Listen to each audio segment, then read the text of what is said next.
Hi friends, मैं अश्विन। आई hope आप सभी लोग अच्छे होंगे।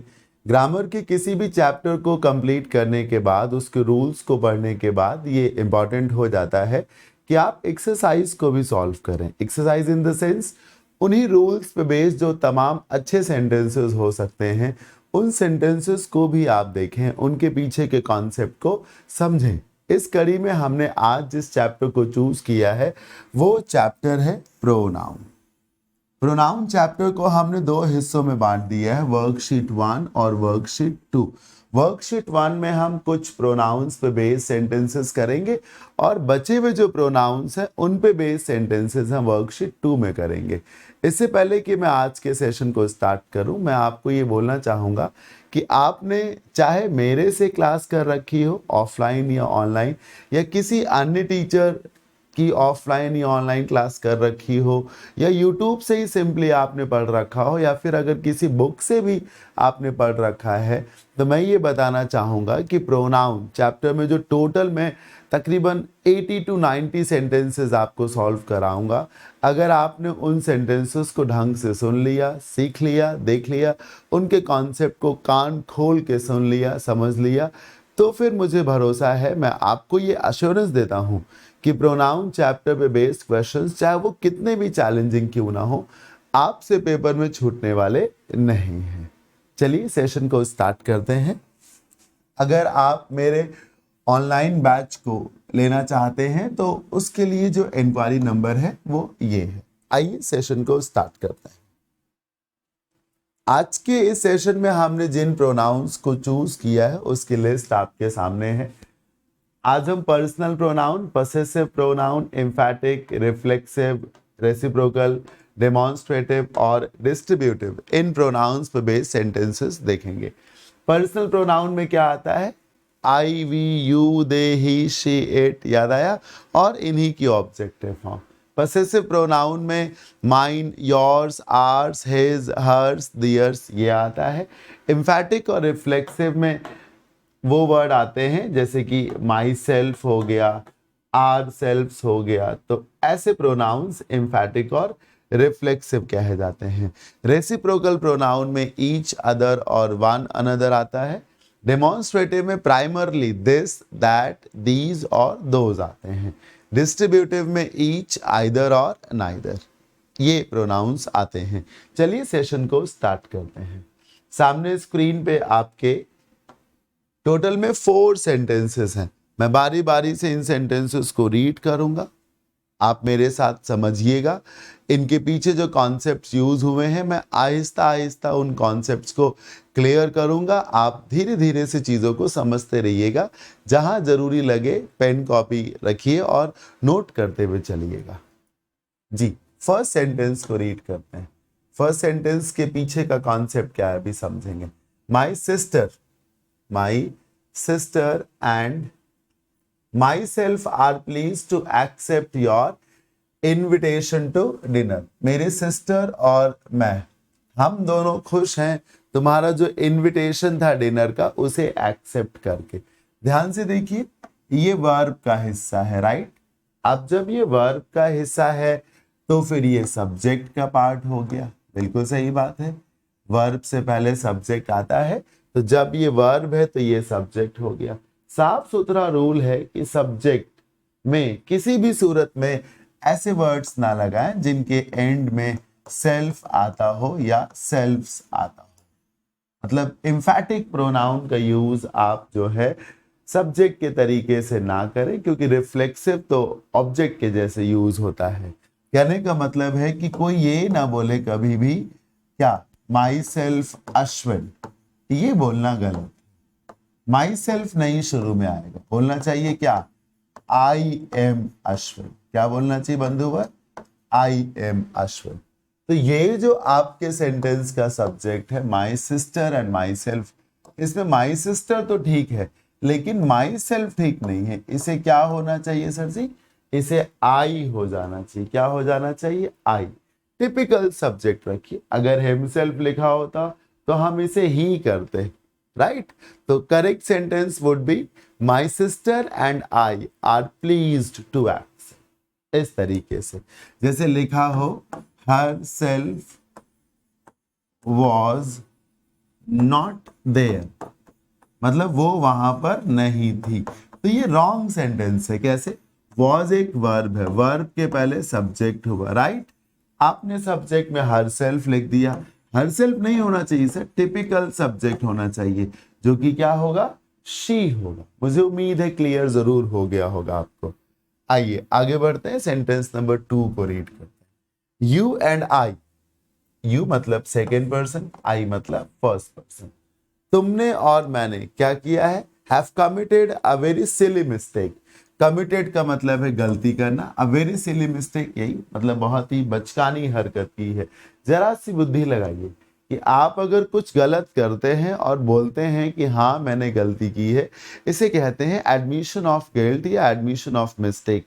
इसे सरल शब्दों में कन्फेशन भी कहते हैं। क्या कहते हैं? कन्फेशन भी कहते हैं। जो अरेंजमेंट ऑफ प्रोनाउन का रूल है वो ये कहता है कि जब कन्फेशन की बात हो, किसकी बात हो? कन्फेशन की बात हो, तो सही ऑर्डर है 1 2 3। मतलब पहले first person pronoun, then second person pronoun, और उसके बाद थर्ड पर्सन प्रोनाउन होना चाहिए। हमारे पास फिलहाल सेंटेंस में सेकंड पर्सन है और फर्स्ट पर्सन है। सर जब सेकंड पर्सन और फर्स्ट पर्सन हो तो उसका ऑर्डर क्या लिखाया गया? 1 और 2, मतलब पहले फर्स्ट पर्सन आए फिर सेकंड पर्सन आए। यहाँ पे क्या हुआ है? पहले सेकंड पर्सन आया है फिर फर्स्ट पर्सन आया है, तो ये गलत है। यू एंड आई की जगह होना क्या चाहिए? I and you. क्या होना चाहिए sir ji? I and you. इससे आई फर्स्ट पर्सन हो गया और यू जो है वो सेकंड पर्सन हो गया। ठीक है, याद रखिए जब आपने कोई गलती करी, उस गलती को आप मान रहे हैं, तो सबसे पहले फर्स्ट पर्सन लिखें, then second person and followed by third person. यहां पर आपने सेकंड पहले लिख दिया, फर्स्ट बाद में लिखा, तो ये गलत बात है। चलिए आगे बढ़ते हैं, सेंटेंस नंबर 3 पे आते हैं। The party stood for the implementation of the bill. देखिए स्टैंड फॉर एक फ्रेज होती है जिसका मतलब होता है किसी का समर्थन करना, सपोर्ट करना जिसको कहते हैं, राइट? द पार्टी, पार्टी एक कलेक्टिव नाउन है। क्या है सर? कलेक्टिव नाउन है। इधर देखिए एक रूल है, वो रूल ये कहता है कि जो कलेक्टिव नाउन्स हैं, कलेक्टिव नाउन्स, अगर कोई कलेक्टिव नाउन सिंगुलर है, चेहरे से या नेचर से कैसा हो? सिंगुलर हो, तो हम उसके लिए जिस प्रोनाउन का चूज करें वो प्रोनाउन क्या होना चाहिए? इट होना चाहिए। अब इट का मतलब इट भी हो सकता है, इट्स भी हो सकता है, इटसेल्फ भी हो सकता है, मतलब इट की जो भी फॉर्म्स हो वो। सिमिलरली अगर कोई कलेक्टिव नाउन प्लूरल है, कैसा है सर जी? प्लूरल है, तो उसका जो प्रोनाउन है वो क्या होता है? दे। दे हो सकता है, ऑब्जेक्ट के रूप में देम हो सकता है, दियर हो सकता है, दियर्स हो सकता है, देमसेल्व्स हो सकता है। तो ये फिर से सुन लीजिए, अगर कोई कलेक्टिव नाउन सिंगुलर है, कैसा है बॉस? सिंगुलर है, तो उसका प्रोनाउन आप इट लगाएं, इट की किसी फॉर्म को यूज करें। पर अगर वो प्लूरल हो तो उसके लिए दे या दे की किसी फॉर्म को इस्तेमाल करें। आइए लौटते हैं अपने सेंटेंस पे। ये जो आप देख रहे हैं द पार्टी, पार्टी एक कलेक्टिव नाउन होता है, बिल्कुल, क्योंकि पार्टी तो तमाम पॉलिटिकल लीडर से मिलके बनती है ना, तो कलेक्टिव नाउन ही तो हुआ। आप ध्यान से देखिए ये सिंगुलर है, सिंगुलर है ना। पूरे सेंटेंस को पढ़िए। The party stood for the implementation of the bill, मतलब पार्टी ने बिल के लागू किए जाने की बात की वकालत की, उसका समर्थन किया। एंड वॉज रेडी, ये देखिए एंड वॉज रेडी, ये वॉज किसकी वर्ब है? ये वॉज सर पार्टी की वर्ब है। किसकी वर्ब है? पार्टी। एक वचन है ना पार्टी, इसीलिए वॉज लगा। Was ready to shake their political existence, बस यहीं पर गलत हो गया। आपने दियर क्यों लगा दिया? जब आपका सब्जेक्ट सिंगुलर है तो दियर क्यों लगा दिया? और इसके लिए पार्टी अपनी राजनीतिक जो साख है, जो उसका पॉलिटिकल एग्जिस्टेंस है, वो उस पॉलिटिकल एग्जिस्टेंस को भी दांव पर लगाने को तैयार है या तैयार थी, ये लिखा हुआ। अब जब पार्टी एक है तो उसके लिए दियर्स क्यों आएगा? इट्स आएगा ना। पॉसेसिव फॉर्म लगानी है लगाइए, लेकिन दियर क्यों लगाएंगे? इट्स लगाइए ना। द पार्टी एक वचन है तो इट्स लगाइए। छोटी छोटी बातें हैं सर, कठिन नहीं है। आप गौर करिए, जब तक आपसे नहीं हो रहा तब तक आपको लगता है बहुत चैलेंजिंग है, और जब होने लगता है तो नहीं लग रहा ना कि कठिन है। छोटी छोटी बातों को ऑब्जर्व करिए। मैं तेज भी पढ़ा सकता हूँ, मैं तेज नहीं पढ़ा रहा है इसलिए कि आप वैसे भी तेज कर ही लेंगे, उसको 1.5 पे लगा ही लेंगे। तो मैं नॉमिनल स्पीड से पढ़ा रहा हूँ ताकि आप तेज करें तब भी ज्यादा तेज ना हो जाए कहीं से। चलिए नंबर 4 को देखिए। नंबर 4 में क्या कॉन्सेप्ट है? नंबर 4 में लिखा हुआ है इट वॉज मी। गलत। क्या गलत? नियम के मुताबिक जो ऑक्सिलरी वर्ब होती है is am are was were. नियम के मुताबिक is am are was were के बाद हमको क्या लगाना चाहिए? सब्जेक्ट वाला चेहरा लगाना चाहिए। क्या लगाना चाहिए सर? सब्जेक्ट वाला चेहरा लगाना चाहिए is am are was were के बाद। ये देखिए इट वॉज मी लिखा है, वॉज के बाद ऑब्जेक्ट नहीं सर, सब्जेक्ट लिखिए। तो मी की जगह पे क्या कर दीजिए? आई। It was I. अब बस लो, सही हो गया। क्या? It was I who brought you home last night. ये मैं था जो तुम्हें कल रात घर लेकर आया। When you were completely drunk and lost your conscience, जब तुम कल रात बहुत ज्यादा पी रखे थे और अपना होश भी तुमने खो दिया था। तो इट वॉज मी गलत, it was I. The rule says is was were are supposed to be followed by the subjective case of pronoun।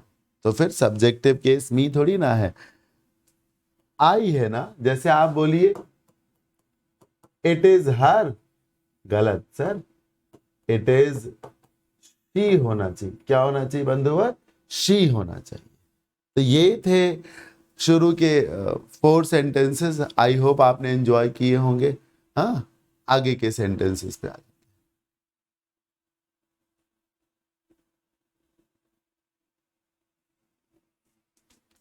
क्या करें हम इस वॉच का? इसको देखिए।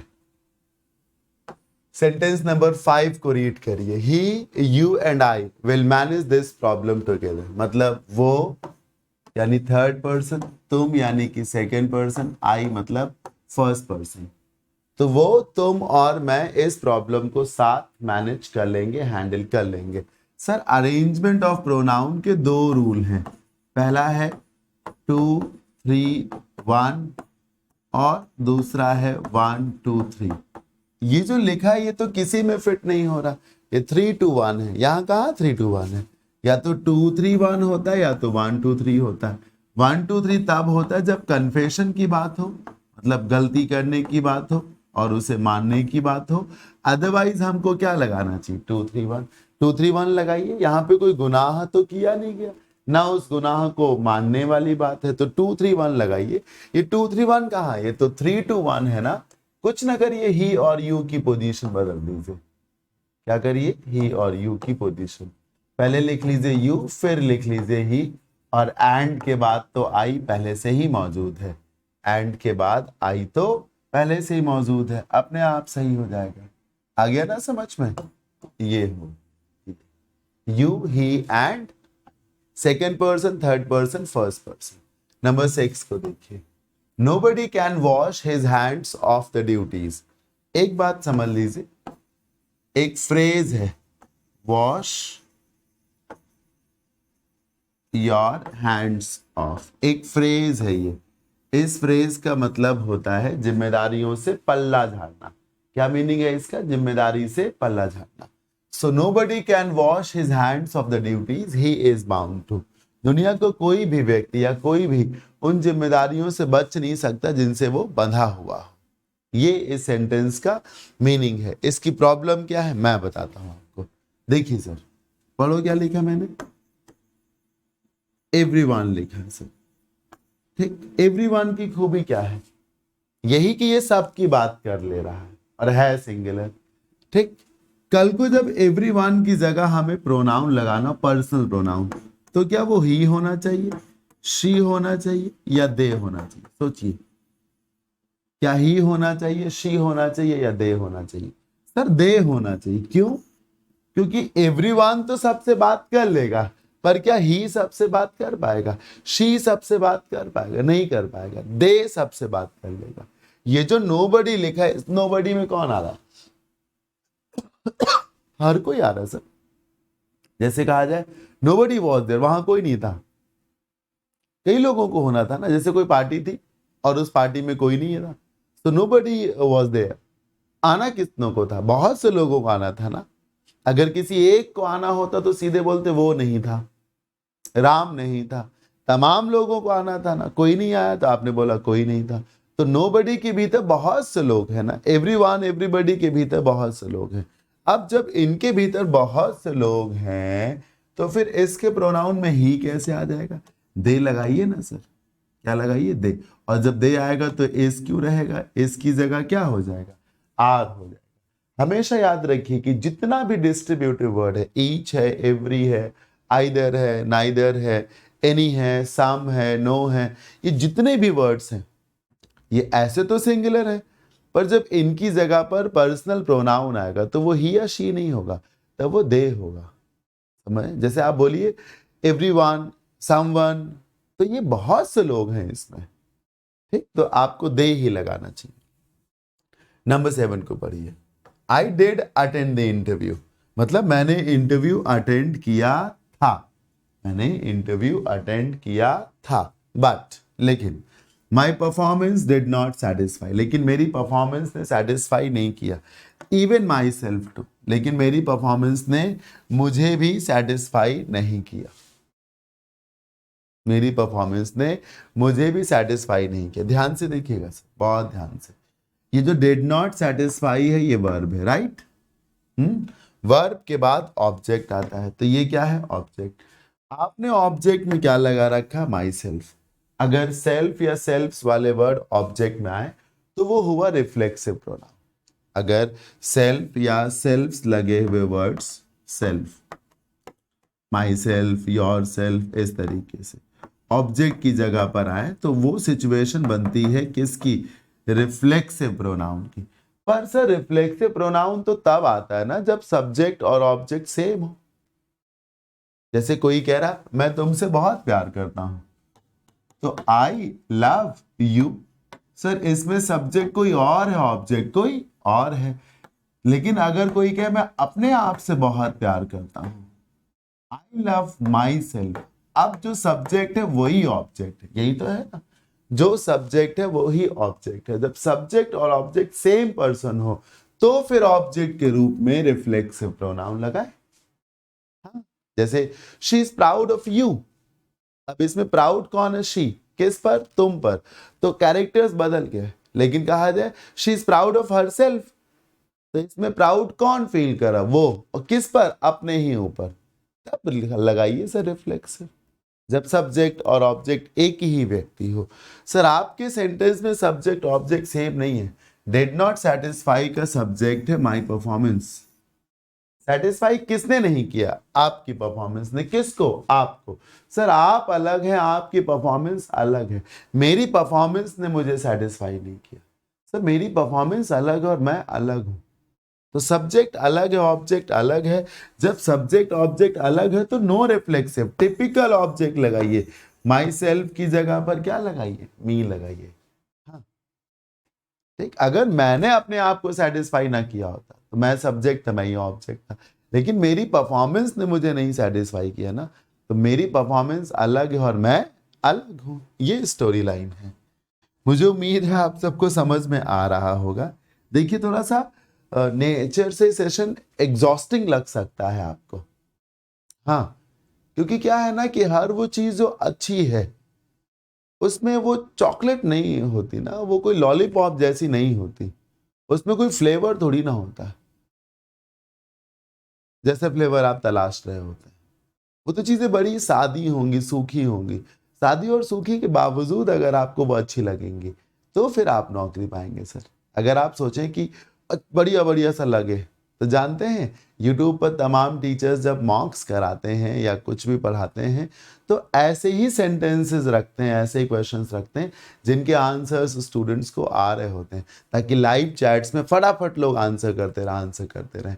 एक ह्यूमन टेंडेंसी होती है, आप स्क्रीन पे कुछ देख रहे हैं और वो आपको नहीं आ रहा है, तो आप थोड़ा सा अटेम्प्ट करेंगे, फिर थोड़ी देर बाद आपने फिर कुछ और देखा, वो भी आपको नहीं आ रहा। 2-3 बार जब आप ऐसा कुछ देखेंगे और आपको नहीं आ रहा होगा, तो बहुत मुश्किल है कि आप रुके वहां पर ये सोचते हुए कि मुझे नहीं आ रहा तो लाओ मैं सीख लूं, वरना आप ये सोचते हैं हटाओ यार बेकार है, छोड़ो इसको, कुछ हो ही नहीं रहा है, क्या करना। इसीलिए यूट्यूबर्स जो हैं और तमाम टीचर्स जो हैं मॉडरेट क्वेश्चंस ही कराते हैं, हमेशा मॉडरेट क्वेश्चंस, ताकि 2/3 से भी ज़्यादा ऑडियंस को वो क्वेश्चंस आ रहे हो। और आपको जब क्वेश्चंस आते रहते हैं तो आपको लगता है अरे यार मैं तो बहुत बढ़िया कर रहा हूँ, मैं बहुत अच्छा परफॉर्म कर रहा हूँ, मैं बहुत तेज चल रहा हूँ, सही रास्ते पे चल रहा हूँ। तो ये होता है, सतर्क रहिए sir. He bought the books, उसने किताबें खरीदी, and put it into a bag, उसने किताबें खरीदी और एक बैग में रख ली। सर क्या खरीदी? किताब की किताबें, किताबें खरीदी। तो बैग में इट को रखेगा या तमाम किताबें हैं उनको रखेगा? इट तो सर बुक के लिए आएगा ना, इट किसके लिए आएगा? बुक, बुक के लिए आएगा, बुक के लिए। बुक है तो आप इट लगाइए, लेकिन अगर एक से ज्यादा किताबें हैं यानी कि बुक्स, तब उसके लिए आपको क्या लगाना चाहिए? तब उसके लिए दे लगाना चाहिए। दे मतलब दे की ऑब्जेक्टिव फॉर्म चाहिए हो तो देम का इस्तेमाल करें। So he bought the books and put it की जगह क्या लगाइए? पुट देम लगाइए। ये तरीका, बुक होता तो हम इट को रखते, बुक्स है तो देम को रखेंगे। और कोई ये ना सोचे कि सर ऐसा करो ना, बुक्स को एस हटा दो, सिंगुलर कर दो, ये कोई बात थोड़ी ना होती सर। हमेशा याद रखिए सर, एक तो लेफ्ट राइट चलेंगे और फिर सिचुएशन के हिसाब से रिएक्ट करना चाहिए, रिएक्शन के हिसाब से सिचुएशन थोड़ी ना होती है। लेट्स मूव ऑन, आगे के कुछ सेंटेंसेस करते हैं। ये लीजिए सामने स्लाइड पर 4 और सेंटेंसेस आ गए, ट्राई करिए। फर्स्ट को पढ़िए, नंबर 9 को। It was Mohan and her who came here last night. इसका मीनिंग है कि मोहन और वो यहां पर पिछली रात को आए थे, ये इसका मीनिंग है। बताइए क्या लगता है?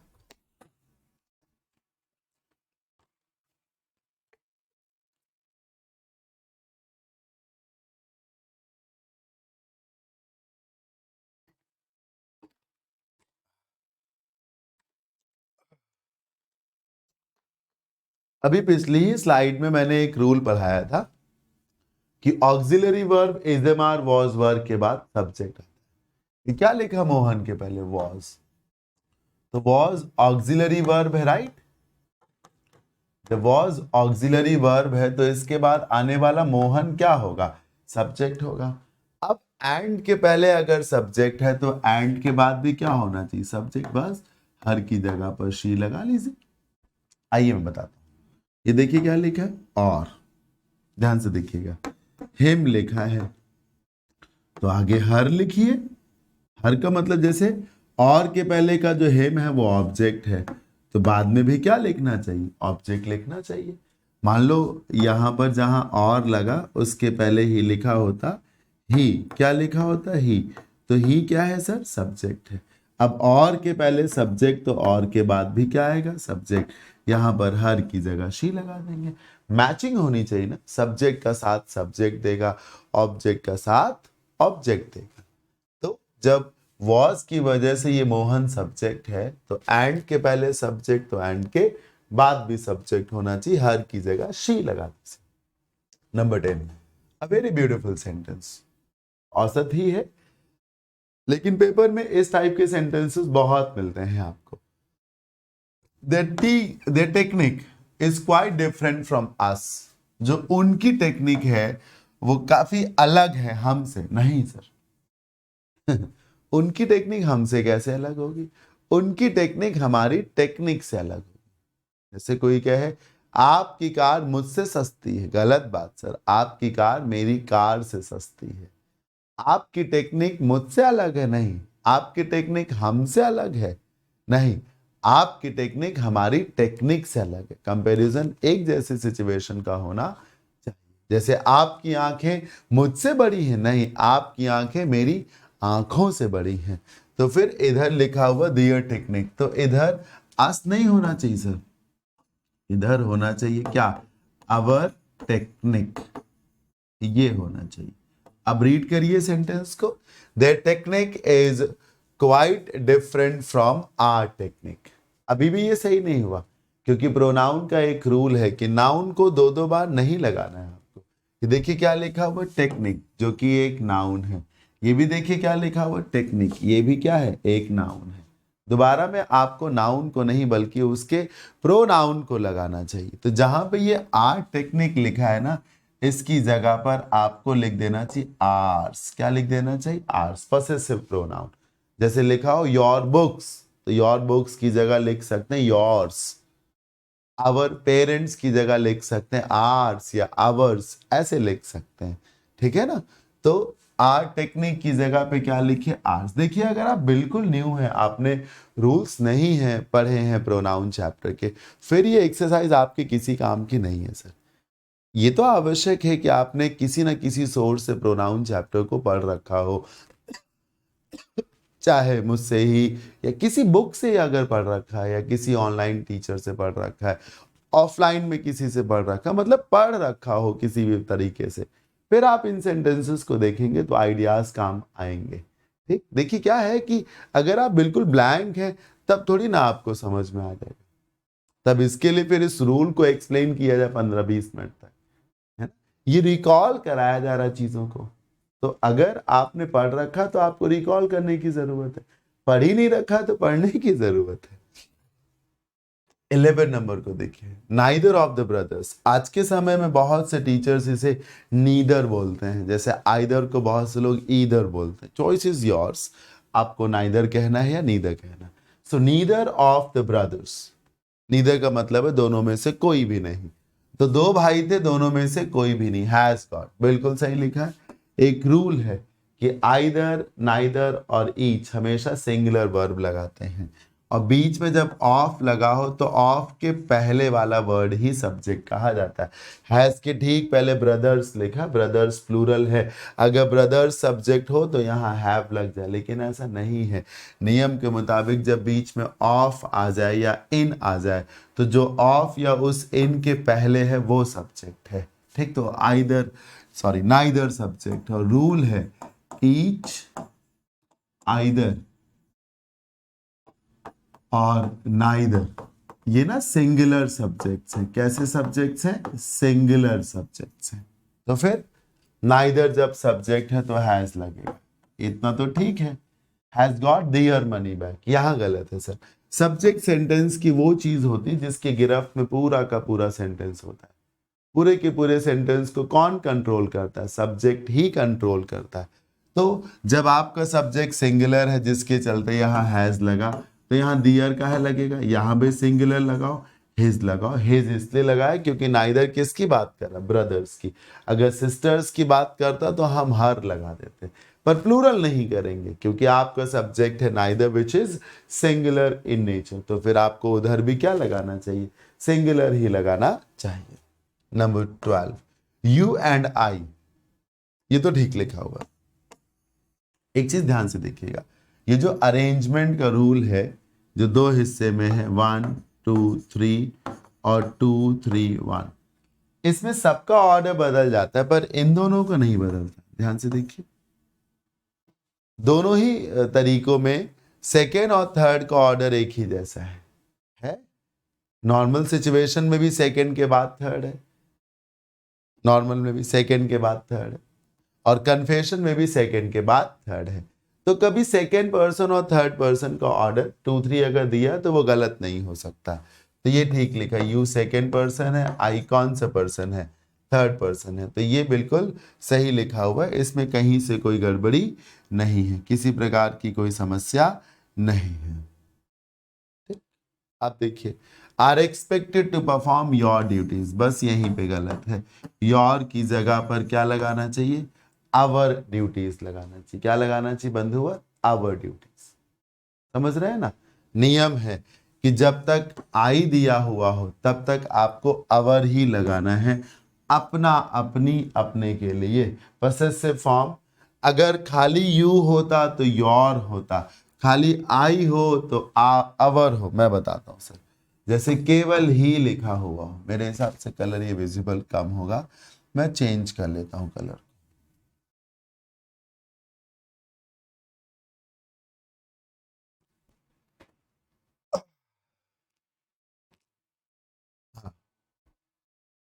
ध्यान से देखिए, अगर आई हो तो फिर माई लगाएंगे, शी हो तो हम हर लगाएंगे, राइट, ही हो तो हम हिज लगाएंगे, आप जानते हैं बिल्कुल।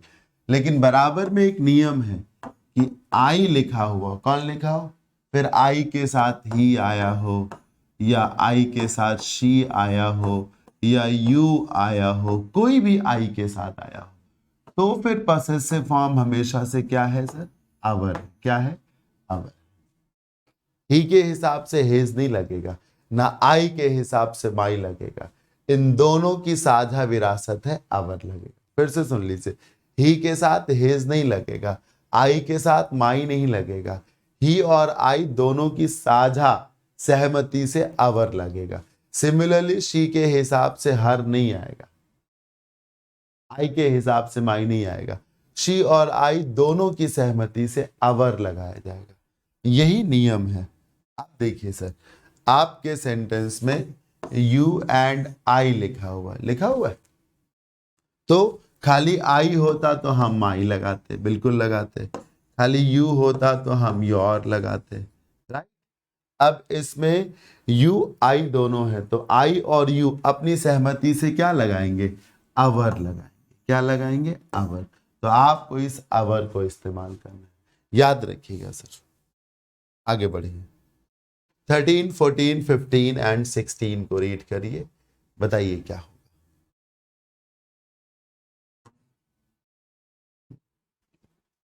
13 नंबर पढ़िए, आर इज द कंट्री। बहुत ही इंपॉर्टेंट सेंटेंस है।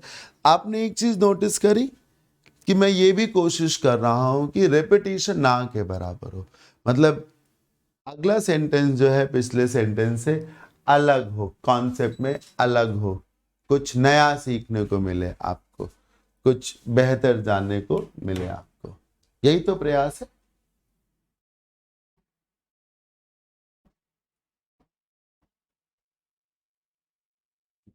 देखिए, है ना, मैं यही कोशिश कर रहा हूं कि लगातार कुछ ना कुछ हर सेंटेंस में नया देखने को मिले आपको। ये देखिए, गलत लिखा हुआ, यहीं पे गलत लिखा हुआ, क्या है सर, बहुत ध्यान से देखिएगा। ये जो पॉसेसिव एडजेक्टिव होते हैं, जैसे कि माई है, अवर है, योर है, हिज है, हर है, इनको आप सब्जेक्ट ना बनाएं। अगर ये सब्जेक्ट बनने चले तो इन्हें रोकें, बल्कि इनकी जगह पर इनके प्रोनाउन वर्जन्स लगाएं। जैसे माई आ रहा हो तो माइन लगाएं, अवर आ रहा हो तो उसे अवर्स कर दें, योर आ रहा हो तो इसे योर्स कर दें, हिज के केस में हिज को आने दें लेकिन प्रोनाउन मान लें उसको, हर आ रहा हो तो उसे हर्स कर दें। और मान लो जैसे डियर आ रहा हो तो डियर ना लाने दें, क्या लाए, डियर्स को लेकर आए, पॉसेसिव प्रोनाउन को लेकर आए। ये देखिए इज वर्ब है, राइट, वर्ब के पहले सब्जेक्ट आता है, तो ये सब्जेक्ट ही तो हुआ, पर ये तो पॉसेसिव प्रोनाउन है, अवर है। क्या अवर आना चाहिए कि अवर की जगह अवर्स आना चाहिए, अवर्स आना चाहिए ना, तो ये गलत बात है। OURS लगाइए तो ये करेक्ट हो जाएगा। आया समझ में, नहीं आया, आर की जगह पर क्या करिए, आर्स का यूज करिए, याद रखिएगा, आर्स का यूज करिए। जैसे कोई कहे मेरी ड्रेस महंगी है, सो माई इज एन एक्सपेंसिव ड्रेस, गलत, mine is an expensive dress. मैं लिखता हूं, ये देखिए, कोई लिख रहा है क्या, my is an expensive dress, my is an expensive dress, तो ये सही है, नहीं सर, ये वर्ब है, वर्ब के पहले सब्जेक्ट है, माई ना लगाइए, माइन लगा लीजिए, ऐसे, mine is an expensive dress, मतलब पॉसेसिव प्रोनाउन लगा लीजिए। तो ours is a country that is governed by corrupt politicians. हमारा देश एक ऐसा देश है जहां के अधिकांश नेता कैसे हैं, भ्रष्ट हैं, अधिकांश आबादी ही भ्रष्ट है। किसी अच्छे दार्शनिक ने कहा है कि हिंदुस्तान में ईमानदार वही है जो बेईमानी कर नहीं पा रहा है, अदरवाइज जिससे भी बेईमानी हो पा रही वो कर जरूर रहा है। Let's move on, sentence number 14 को रीड करिए। His marks in history are higher than English. इससे मिलता जुलता सेंटेंस अभी हमने पीछे पढ़ाया था, देयर टेक्निक और आवर टेक्निक वाला, वैसा ही सेंटेंस है। His marks in history are higher than English. देखिए सर, हिस्ट्री की तुलना इंग्लिश से हो सकती है, पर ऐसा सेंटेंस नहीं कह रहा है। क्या हिस्ट्री को आप इंग्लिश से कंपेयर कर रहे हैं ना? अगर हिस्ट्री को इंग्लिश से कंपेयर करते तो हिस्ट्री तो सिंगुलर है, यहां इज लगाते आप, पर आपने आर लगाया। क्यों लगाया? क्योंकि आप हिस्ट्री को कंपेयर ही नहीं कर रहे इंग्लिश से, कंपेयर कर रहे हैं हिस्ट्री के मार्क्स को। किसको कंपेयर कर रहे हैं? हिस्ट्री के मार्क्स को। तो हिस्ट्री के मार्क्स को इंग्लिश से नहीं सर, इंग्लिश में जो मार्क्स आए हैं उन मार्क्स से कंपेयर करिए। जैसे इधर लिखा हुआ है हिज मार्क्स इन हिस्ट्री, वैसे ही इधर आपको लिखना चाहिए ये हिज मार्क्स ऐसे इन इंग्लिश। समझो, जैसे इधर लिखा हुआ है हिज मार्क्स इन हिस्ट्री, वैसे ही आपको इधर लिखना चाहिए हिज मार्क्स इन इंग्लिश, ये लिखना चाहिए। और फिर हिज मार्क्स की जगह पर आपको डेमोन्स्ट्रेटिव प्रोनाउन दोज लगा देना चाहिए, क्योंकि नियम के मुताबिक नाउन को दो दो बार तो लिखोगे नहीं, ऐसे तो लिखोगे नहीं ना। His marks in history are higher than his marks in English, तो अननेसेसरी हो गया ना। नाउन दोबारा क्यों आ रहा है? प्रोनाउन लगाइए, डेमोन्स्ट्रेटिव प्रोनाउन लगाइए, दैट लगा सकते हैं या दोज लगा सकते हैं। Since marks is plural in nature, तो दैट क्यों लगाओगे? दोज लगाओगे। हिज मार्क्स की जगह क्या लगा दिया? दोज, और दोज के बाद इन, और फिर ये इंग्लिश। तो करेक्ट सेंटेंस क्या हुआ? पढ़िए, his marks in history are higher than those in English. His marks in history are higher than those in English, ये होना चाहिए। नंबर 15 को पढ़िए, ईच 11 प्लेयर्स। गलत लिखा सर, ऐसे नहीं लिखा जाता। ईच 11 प्लेयर्स, देखिए ईच के बाद वैसे तो तरीका ये कि सीधे नाउन लिखते से ईच प्लेयर, ये लिखते से बस ईच प्लेयर। और अगर आप नंबर लिख भी रहे हैं, नंबर जैसे 11 लिखा, तो ऐसे ना लिखिए ईच 11 प्लेयर्स, नहीं ऐसे ना लिखिए, ईच ऑफ 11 प्लेयर्स लिखिए।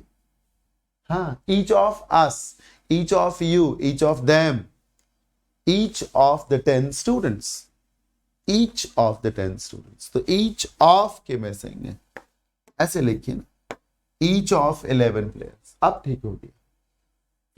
16 को देखिए,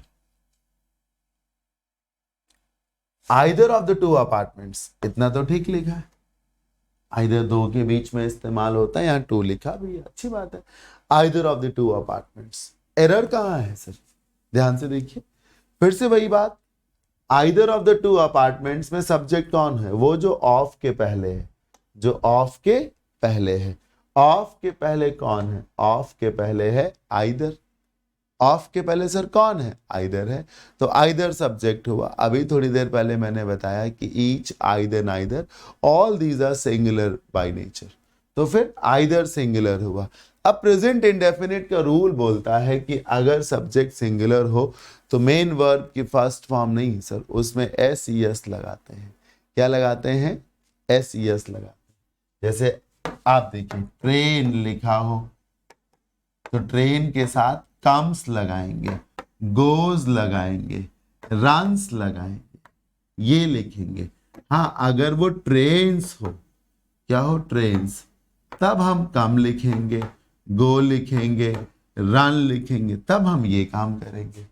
लेकिन अगर ट्रेन्स है, ट्रेन है सिंगुलर, तो फिर कम्स, गोज और रन्स लिखना चाहिए हमको। आइदर जब सिंगुलर है तो बिलोंग नहीं आएगा सर जी, क्या आएगा? बिलोंग्स आएगा। आइदर जब सिंगुलर है तो बिलोंग नहीं आएगा, क्या आएगा? बिलोंग्स आएगा। आइए आगे के क्वेश्चंस पे आते हैं। सेंटेंस नंबर 17, 18 और 19 और 20, इसके साथ 50% सेशन आज का हो जाएगा। टोटल में तकरीबन 40 सेंटेंसेस हैं, आधे हो जाएंगे, आधे और करेंगे फिर हमें। The dress she has bot, मैं देखिए घबरा नहीं रहा कहीं से आपको पढ़ाने में, अगर ऐसा होता तो मैंने नॉर्मल सेंटेंसेस लिखे होते जिन्हें आसान होता समझना भी, आसान होता समझाना भी। मैं तो ये जानता हूं ना कि सेंटेंस अगर बहुत नॉर्मल होगा तो आपसे हो जाएगा। आपको मेरा असिस्टेंस क्यों चाहिए या कब चाहिए? तब ना जब आपसे चीजें ना हो रही हो। और आपसे कौन सी चीजें नहीं होंगी? वही जो थोड़ी सी स्मार्ट होंगी, वही जो थोड़ा सा अबव एवरेज होंगी, अच्छी होंगी, है ना? अदरवाइज तो हो ही जाएंगी चीजें ना। The dress she has bought, जो ड्रेस उसने खरीदी है,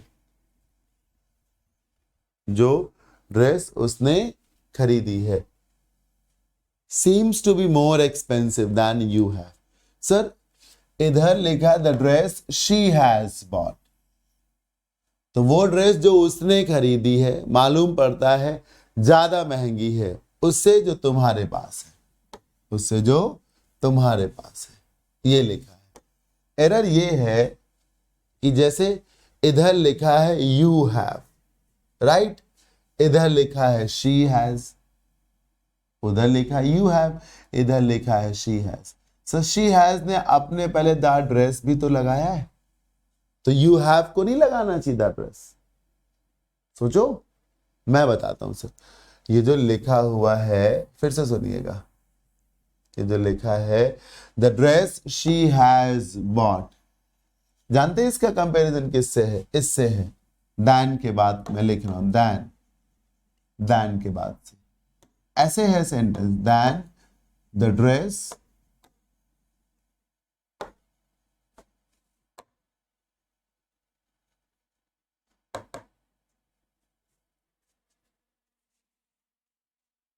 the dress you have bought, the dress she has bought का कंपैरिजन है the dress you have bought से। फिर आपको क्या करना चाहिए? द ड्रेस की जगह पर डेमोन्स्ट्रेटिव लगा दीजिए जो कि दैट होगा। अभी मार्क्स था पीछे तो वो प्लूरल था तो दोज लगाया।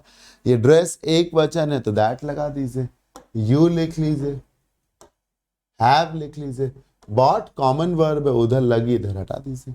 क्या बन जाएगा? The dress she has bot seems to be more expensive than that you have, than that you have हो जाएगा।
जी, आगे के सेंटेंसेस को करते हैं। देखिए, he introduced himself, oh sorry, he introduced to the chairman as the general secretary of the party।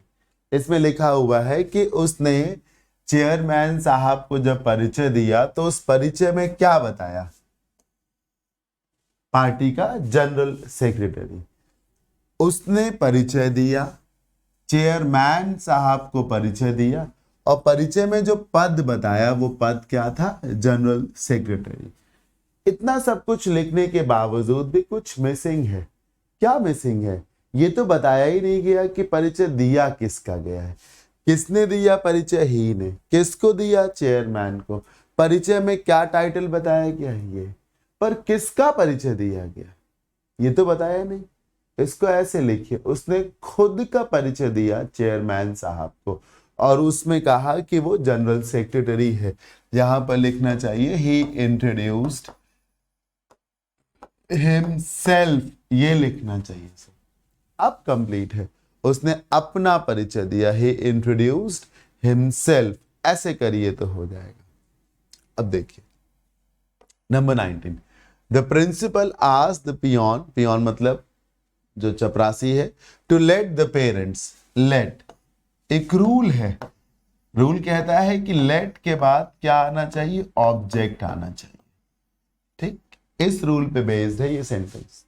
देखिए rules recall हो रहे हैं ना आपके, लेट के बाद ऑब्जेक्ट आता है, तो late the parents, the parents को आप क्या मानोगे यहां पर, ऑब्जेक्ट, फिर एंड लिखा है, फिर ही लिखा, बस यही गलत हो गया। सर जब एंड के पहले ऑब्जेक्ट है तो एंड के बाद भी क्या होना चाहिए, ऑब्जेक्ट। ही की जगह पर आपको क्या लगाना चाहिए, हिम लगाना चाहिए। The principal asked the peon to let the parents and him कम।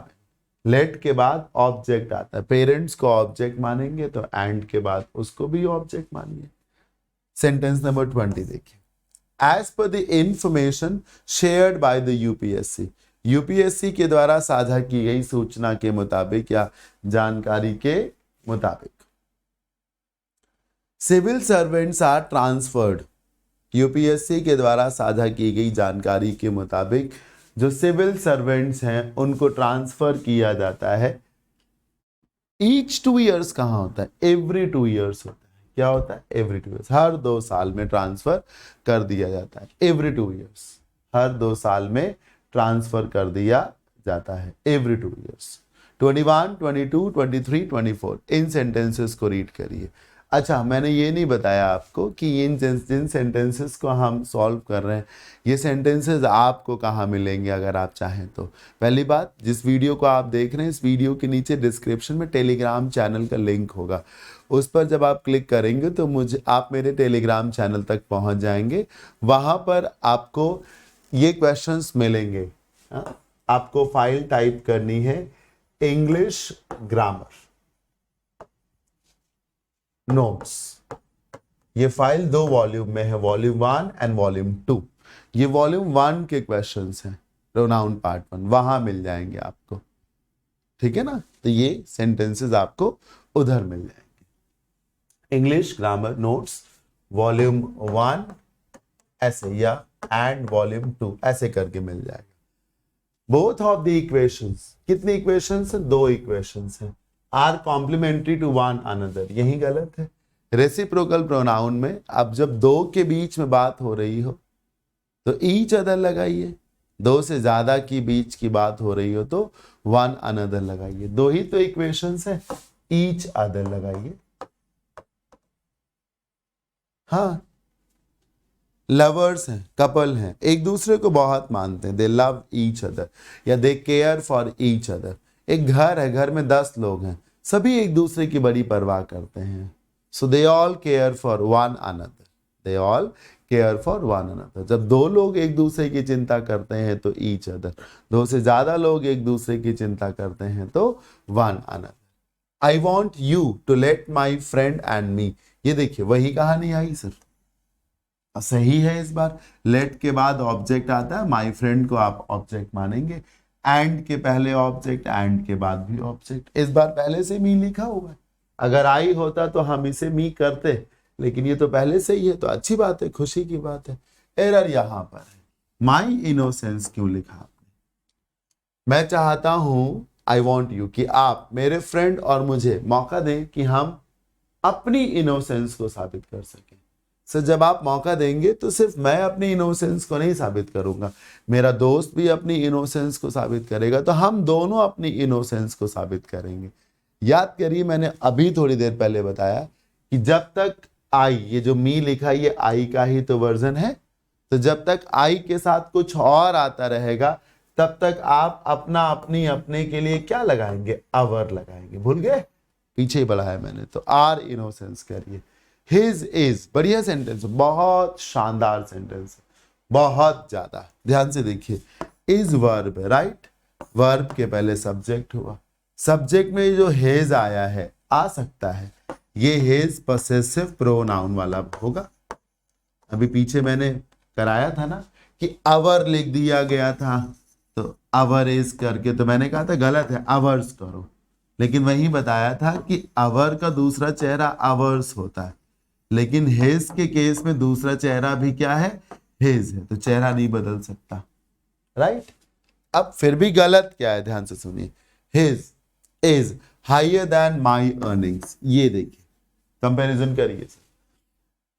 इधर क्या लिखा है, माई अर्निंग्स, इधर क्या लिखा है, हिज। जानते हैं क्या हो रहा है, मेरी अर्निंग्स की तुलना उसकी अर्निंग्स से हो रही है। आप सोच करके देखो, ये जो हिज लिखा है, अगर हम हिज को पूरा लिखें तो ये हिज अर्निंग्स होगा, इधर लिख दें, ये देखिए, अगर हम हिज को पूरा लिखें तो ये हिज अर्निंग्स हुआ ना, अर्निंग्स, हिज अर्निंग्स। बुद्धि लगाओ सर, जब हिज अर्निंग्स लिखा है तो हिज अर्निंग्स की जगह पर जो हिज आएगा वो प्लूरल हुआ ना, क्योंकि अर्निंग्स प्लूरल है, और जब हिज प्लूरल हुआ तो एज काहे लगाओगे, आर लगाओगे ना। फिर से देखिए, पढ़ना ध्यान से, देखो क्या लिखा, योर बुक, ठीक। अब जब योर बुक की जगह हम योर्स लिखेंगे तो इसके बगल में वर्ब इज लगा देंगे, मतलब सिंगुलर, क्योंकि बुक एक वचन है। पर अगर हम लिखें योर बुक्स, क्या लिखें, योर बुक्स, तो अब जब हम योर्स लिखेंगे तो योर्स के बगल में आर लगाएंगे ना सर, क्योंकि बुक्स प्लूरल है। हिज के भीतर अगर अर्निंग्स की जगह इनकम होता, INCOME, तो इनकम सिंगुलर है, तो हिज इज ठीक था। हिज अर्निंग्स का अर्निंग्स प्लूरल है, तो हिज इज क्यों ठीक होगा, हिज आर ठीक होगा, right. Number 24, The enemy within is more dangerous than elsewhere। बहुत शानदार सेंटेंस है ये भी बहुत शानदार है सर। मैं थक रहा हूं लगातार, मुझे मेहनत करनी पड़ रही है, लेकिन मुझे इस बात की खुशी है कि मैं समहाउ आपको अच्छे अच्छे सेंटेंसेस करा रहा हूं। The enemy within is more dangerous। हमारे भीतर जो शत्रु होता है, या हमारे भीतर का जो शत्रु होता है, वो ज्यादा खतरनाक होता है बाहर से। नहीं नहीं सर, आपने विदिन को नहीं कंपेयर करना है जो आप एल्सवेयर से कंपेयर करते हो, आपको दी एनिमी विदिन को कंपेयर करना है। तो एल्सवेयर से ना करिए सर, करिए इससे, दी एनिमी एल्सवेयर, इससे करिए। जब इधर लिखा है दी एनिमी विदिन, तो इसका कंपैरिजन होगा दी एनिमी एल्सवेयर, और फिर आप इस दी एनिमी की जगह पर लगा दीजिए दैट। क्या लगा दीजिए, दैट। तो करेक्ट सेंटेंस है, the enemy within is more dangerous than that elsewhere, than that elsewhere, ये होना चाहिए।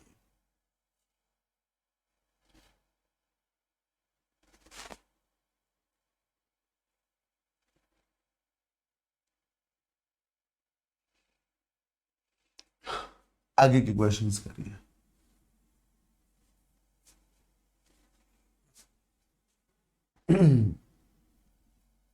India should have done better in the conditions similar at home. मतलब हिंदुस्तान को बेहतर करना चाहिए था उन कंडीशंस में जो सिमिलर थी घर से। ये CDS का क्वेश्चन है, पूछा गया है ये। India should have done better in the condition similar at home. Hindustan को बेहतर करना चाहिए था उन कंडीशंस में जो घर के जैसी थी। सर यहां पर फिर से कंपैरिजन की ही फॉल्ट है। आप कंपैरिजन कैसे कर रहे हैं, उन कंडीशंस को कंपेयर कर रहे हैं जो घर के कंडीशंस के जैसी थी। ऐसे लिखना है कि इंडिया को बेहतर करना चाहिए उन कंडीशंस में जो घर के कंडीशंस के जैसी थी। सिमिलर के बाद, ये सिमिलर के बाद सेंटेंस आएगा similar to the conditions at home, ये होगा sir, similar to the conditions at home, ऐसे होगा। और फिर आपको द कंडीशंस की जगह दोज लगा देना चाहिए, एट होम लिख देना चाहिए। ये हो गया करेक्ट सेंटेंस। क्या, India should have done better in the conditions similar to those at home, similar to those at home, ये हो जाएगा। अच्छा क्वेश्चन है, बहुत अच्छा क्वेश्चन है। नंबर 26 को देखिए, नॉर्मल सेंटेंस है ये। He worked so hard, उसने इतनी ज्यादा मेहनत की, he made him ill। ये देखिए कितना सरल है सर। मेड के पहले का सब्जेक्ट ही, ऑब्जेक्ट भी वही, तो हिम क्यों आएगा? रिफ्लेक्सिव आएगा ना, हिमसेल्फ। बता भाई। आई लव मी हो सकता है क्या? मैं ही सब्जेक्ट मैं ही ऑब्जेक्ट, ऐसा हो तो आई लव माई सेल्फ लिखूंगा ना मैं। वैसे ही उसने अपने आप को बीमार कर लिया, ही मेड हिमसेल्फ इल। उसने इतनी ज्यादा मेहनत की कि अपने आप को ही बीमार कर लिया, ही मेड हिमसेल्फ इल होना चाहिए। Good girls like you and she should not behave rudely with others. अच्छी बच्चियों को जैसे कि तुम और वो अपने से बड़ों से या दूसरों से रूडली नहीं पेश आना चाहिए। एक चुटकी में हो जाएगा, झटके में हो जाएगा। ये देखिए रूल है क्या, प्रेपोजिशन के बाद हमको ऑब्जेक्ट वाला चेहरा यूज करना होता है। क्या? ऑब्जेक्ट वाला चेहरा। लाइक एक प्रेपोजिशन है, ये भी एक चैलेंज है। सबको दिखेगा नहीं कि लाइक एक प्रेपोजिशन है, क्योंकि ये स्टैंडर्ड प्रेपोजिशन है। लाइक एक प्रेपोजिशन है तो यू को हम क्या मानेंगे? ऑब्जेक्ट। अब जब एंड के पहले ऑब्जेक्ट तो एंड के बाद भी क्या होगा? ऑब्जेक्ट। शी की जगह क्या कर दीजिए? हर कर दीजिए, बन गया। लाइक एक प्रेपोजिशन है, प्रेपोजिशन के बाद ऑब्जेक्ट आता है तो यू क्या है? ऑब्जेक्ट है, यू को ऑब्जेक्ट मानेंगे। अब जब एंड के पहले ऑब्जेक्ट है तो एंड के बाद जो कनेक्ट होगा वो भी तो ऑब्जेक्ट होगा। उधर लिखा है शी सब्जेक्ट है, हर कर दीजिए, सही हो गया। 28 बहुत बढ़िया सेंटेंस है। Governments using death penalty to tackle crimes. वो सरकारें जो मौत की सजा यानी कि डेथ पेनाल्टी का इस्तेमाल करती आ रही हैं या करती हैं, टू टैकल क्राइम्स, क्राइम पर नियंत्रण लगाने के लिए, क्राइम को कंट्रोल करने के लिए। जो सरकारें क्राइम को कंट्रोल करने के लिए डेथ पेनाल्टी का इस्तेमाल करती हैं, वो डेल्यूड कर रही हैं, यानी कि चीट कर रही, धोखा दे रही। किसको धोखा दे रही है सर? ये बताना पड़ेगा ना कि किसको धोखा दे रही है। वो सरकारें जो मौत की सजा का प्रावधान इस्तेमाल करती हैं और कहती हैं कि इससे वो अपराध पे नियंत्रण लगा लेंगी, अपराध को रोक लेंगी, कि ऐसी सरकारें डेल्यूट कर रही, चीट कर रही। किसको चीट कर रही? किसको? कुछ तो बताइए ना। जनता को धोखा दे रही, या कई बार होता है कि आदमी अपने आप को अंधेरे में रखता है ना? आप आदमी खुद ही अंधेरे में, उसको लग रहा है ऐसा हो जाएगा पर ऐसा है नहीं, तो वो किसी और को नहीं चीट कर रहा है, जाने जाने में अपने आप को ही चीट कर रहा है। यहाँ पर रिफ्लेक्सिव प्रोनाउन लगाइए, डेल्यूडिंग के बगल में गवर्नमेंट्स का रिफ्लेक्सिव प्रोनाउन लगाइए, जो कि गवर्नमेंट्स के प्लूरल होने के चलते देमसेल्व्स हो सकता है। जाने अनजाने में ये सरकारें अपने आप को धोखे में रखे हुए हैं। इसको धोखे में रखे हुए? अपने आप को धोखे में रखे हुए। 29 he is the university professor. वो क्या है? वो एक यूनिवर्सिटी में प्रोफेसर है। बड़ी अच्छी बात है ये तो, कि वो एक यूनिवर्सिटी में प्रोफेसर है। ठीक, आगे पढ़िए, उसमें क्या लिखा? बट ऑफ हिज 3 सन्स, पर उसके 3 बेटे हैं। कितने बेटे? 3 बेटे। Neither has any merit. सब जब बच्चे 3 हैं तो नाइदर का है लगाया, नन लगाइए। नियम क्या है? जब 2 की बात हो रही है तो आइदर लगाइए या नाइदर लगाइए। 2 से ज्यादा की बात हो तो नाइदर नहीं, नन लगाते हैं। यही तो नियम है। जब 2 की बात है तो नाइदर, 2 से ज्यादा की बात है 2 प्लस तो नन आएगा, नो वन आएगा,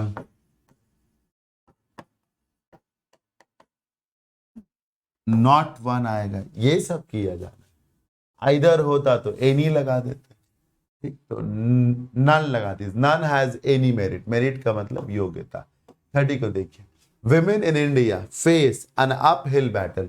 सो ये अप हिल बैटल एक फ्रेज है जिसका मतलब होता है बहुत कठिन संघर्ष, पहाड़ी पर चढ़ने जितना मुश्किल काम। सब्जेक्ट क्या है आपका? वुमेन। वुमेन सिंगुलर है कि प्लूरल है? प्लूरल है ना।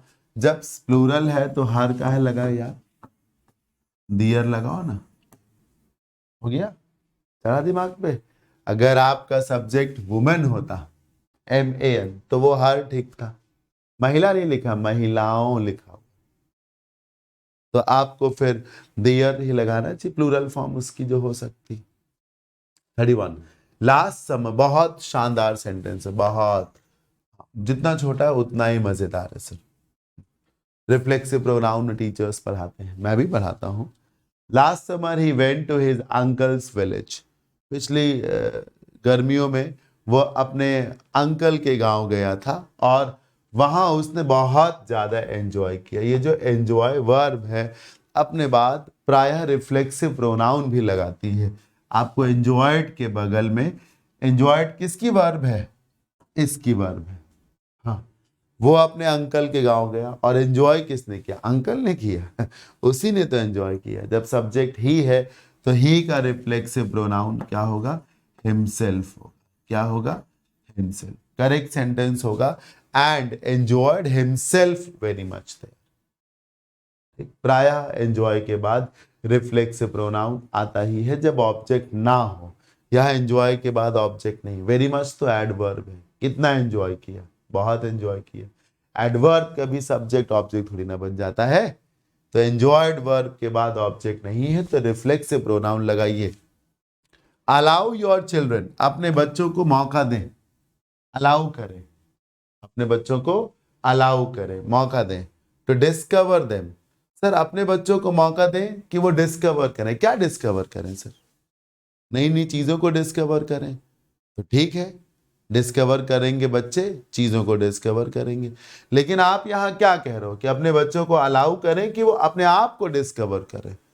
यहां देम किसके लिए आया बताइए सर? चिल्ड्रन के लिए आया ना।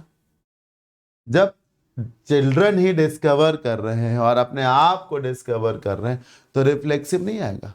देम लिखा, देम किसके लिए? बच्चों के लिए। अपने बच्चों को मौका दें कि वो खुद को डिस्कवर करें, खुद को, स्वयं को, अपने आप को डिस्कवर करें। खुद को, स्वयं को, अपने आप को जब आप बोल रहे हो, सब्जेक्ट भी वही है, ऑब्जेक्ट भी वही है, तो देम क्यों लगाओगे भैया? तब देम की जगह पर क्या लगाओ? अब लगाओ सर जी देमसेल्व्स। क्या लगाओ? देमसेल्व्स लगाओ।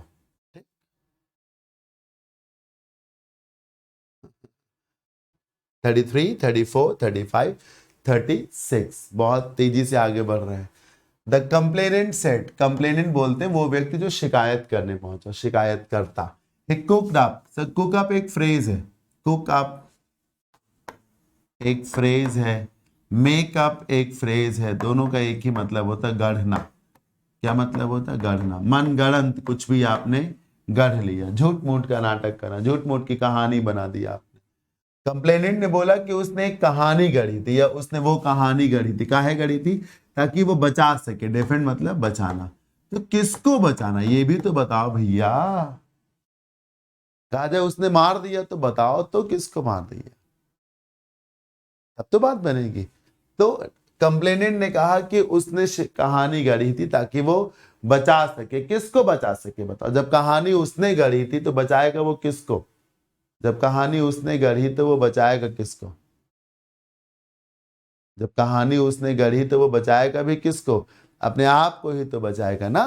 तो फिर डिफेंड के ही बाद में आप ना रिफ्लेक्सिव प्रोनाउन लगा दीजिए। क्या लगा दीजिए? Reflexive pronoun. डिफेंड हिमसेल्फ कर दीजिए। क्या कर दीजिए? Defend himself. ये देखिए, ये देखिए, हो गया। अभी तो कराया। इज वर्ब है, वर्ब के पहले सब्जेक्ट हुआ। माई तो पॉसेसिव एडजेक्टिव।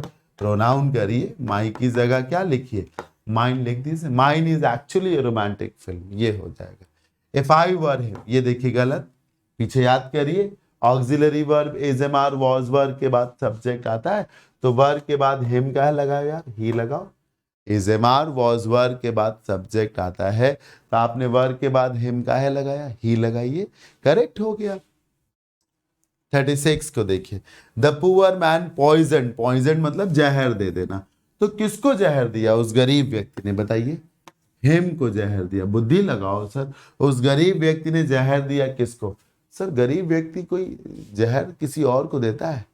गरीब व्यक्ति कभी किसी और को मारता है? कॉमन सेंस लगाओ। गरीब व्यक्ति तो खुदे मर जाता है, आत्महत्या कर लेता है, धक थक के, हार के। जहर देता नहीं सर, जहर पी लेता है वो तो, है? मारता नहीं, वो तो मर जाता है, अपने आप को मार देता है। तो उस गरीब आदमी ने उसको जहर दिया, मतलब अपने आप को जहर दिया। वो देखिए मैन लिखा है, मैन का प्रोनाउन ही होगा ना। तो ही के साथ जब हिम आया तो हिम क्यों आ रहा है? हिमसेल्फ लगाइए ना। अपने आप को। और कितनी अजीबोगरीब बात है। देखिए ये सेंटेंस कराया जा रहा अलग बात है, पर सिचुएशन देखिए, एक गरीब व्यक्ति ने खुद को और अपने दोनों बच्चों को जहर दे दिया। अच्छी बात तो नहीं ना ये। इसके बाद भी है, अरे वाह लास्ट 4 सेंटेंसेस हैं। चलिए एनर्जी डबल हो गई। अब तो होता है ना कि अब हम एंड पे पहुंच रहे हैं तो फिर थकान चली जाती है। Everybody should be entitled to fundamental rights. हर किसी को मौलिक अधिकारों का की प्राप्ति होनी चाहिए, ये अधिकार होना चाहिए, एंटाइटलमेंट मिलना चाहिए कि वो फंडामेंटल राइट्स का इस्तेमाल करें, सो दैट ताकि ही कैन, ताकि वो स्वतंत्र होकर सोच सकें। सर एवरीबडी के लिए ही आएगा क्या? दे आएगा ना। याद करिए पीछे मैंने आपको नोबडी के लिए दे बताया था। एवरीबडी में बहुत से लोग हैं ना, एवरीवन में बहुत से लोग हैं, तो उसके लिए ही कैसे आ सकता? दे आना चाहिए। ये बहुत बढ़िया सेंटेंस है, बहुत बढ़िया सेंटेंस। जनरली ऐसे सेंटेंसेस आपको भाव नहीं देंगे, बहुत काबिल हो तब भी फंस सकते हैं। हाँ देखिए, जो होशियार स्टूडेंट्स मेरे इस वीडियो को देख रहे होंगे वो इन बातों से सहमत होंगे कि हाँ मैं झूठ नहीं बोल रहा है, सच में बहुत अच्छे अच्छे सेंटेंसेस हैं। जो अच्छे हैं मैंने उन्हीं को कहा है कि बहुत अच्छे हैं, या इंपॉर्टेंट है तो कहा इंपॉर्टेंट है, यही बात बोली है मैंने। A mixed economy is it in which public sector and private sector coexist. कोशिश करिए तब तक हम 39 को पढ़ते हैं। With Bangladesh becoming another hub of terror, कहा जा रहा है बांग्लादेश जो है वो आतंकवाद का नया अड्डा बन रहा है। इसी के साथ this is imperative for India to remain even more alert. ये हिंदुस्तान के लिए आवश्यक हो जाता है कि वो और ज्यादा अलर्ट हो। सर ये जो इज वर्ब है इसके पहले का दिस गलत है, दिस की जगह इट लगाइए। सर दिस सब्जेक्ट में तब लगाइए जब सामने कोई वस्तु रखी हुई व्यक्ति हो। This is a marker, this is a panel, this is a microphone. कोई चीज सामने हो तो लगाइए। यहाँ पर कुछ सामने थोड़ा ना, एक नॉर्मल सी बात की जा रही कि ये आवश्यक हो जाता है। तो जब कोई वस्तु व्यक्ति कुछ भी सामने हो तो लगाइए। ये देखिए, this is a remote controller, this is a mobile phone, ऐसे बोलते हैं ना। तो फिर ऐसा तो कुछ है नहीं, इट लगाइए ना, ये आवश्यक हो जाता है। इंपेरेटिव मतलब necessary, essential, important for India to remain even more alert, कि हिंदुस्तान और ज्यादा अलर्ट हो। द 2 लाइन्स, कितनी लाइनें हैं सर? कितनी हैं? 2, 2 लाइनें हैं, पैरेलल ड्रॉ की गई हैं एक दूसरे के। जब 2 ही लाइनें हैं तो एक दूसरे के लिए क्या लगाइए? ईच अदर लगाइए। क्या लगाइएगा? Each other. अब मिक्स्ड इकोनॉमी, ये सेंटेंस जो छुड़वा दिया, इज, इट नहीं होगा सर। देखिए इट के हिंदी है यह है, यहां पर आपको दैट लगाना है। दैट की हिंदी वह है। कैसे? मिश्रित अर्थव्यवस्था वह है जिसमें, ये हिंदी है, मिश्रित अर्थव्यवस्था यह है जिसमें, मिश्रित अर्थव्यवस्था वह है जिसमें, वह के लिए that. A mixed economy is that in which, जिसमें पब्लिक सेक्टर और प्राइवेट सेक्टर साथ साथ एग्जिस्ट करते हैं। इसको कहते हैं क्या? Mixed economy. क्या कहते हैं sir? Mixed economy. This way we have come to the end of this session. I hope आप सबने एंजॉय किया होगा। कैसा लगा ये सेशन मुझे जरूर फीडबैक के माध्यम से बताइएगा sir. The feedback is very much needed. It is of utmost importance. जरूर अपना फीडबैक दीजिएगा। किसी भी तरीके से आप मेरे से फेवर चाहते हैं, कोई क्वेरी है किसी भी तरीके से, note my number, this is 9935923221। आप इस पे कांटेक्ट करिए। किसी भी तरीके का जो डाउट है, इवन आपको अगर काउंसलिंग भी चाहिए कि आप तैयारी कर रहे हैं पर हो नहीं रहा है, क्या क्या अप्रोच, क्या स्ट्रैटेजी होनी चाहिए, आप मेरे से बात कर सकते हैं। हाँ सिंपल एक मैसेज ड्रॉप करिए, उसके बाद फिर आपको कॉल कर ली जाएगी। और आप अगर मेरे से मेरे ऑनलाइन बैचेस लेना चाहते हैं, ग्रामर, वोकैब, कॉम्प्रिहेंशन के अलग अलग या सबके एक साथ, तो फिर उसके लिए भी आपको इसी नंबर पे कांटेक्ट करना है। यूं ही अप्रिशिएट करते रहिए मेरे एफर्ट्स को। आप अगर मेरे से ऑफलाइन पढ़ना चाहते हैं तो फिर मैं आलमबाग लखनऊ में पढ़ाता हूँ, आइए पढ़िए आकर के, इस नंबर पे आके कॉल कर लीजिएगा अगर एड्रेस में प्रॉब्लम हो तो।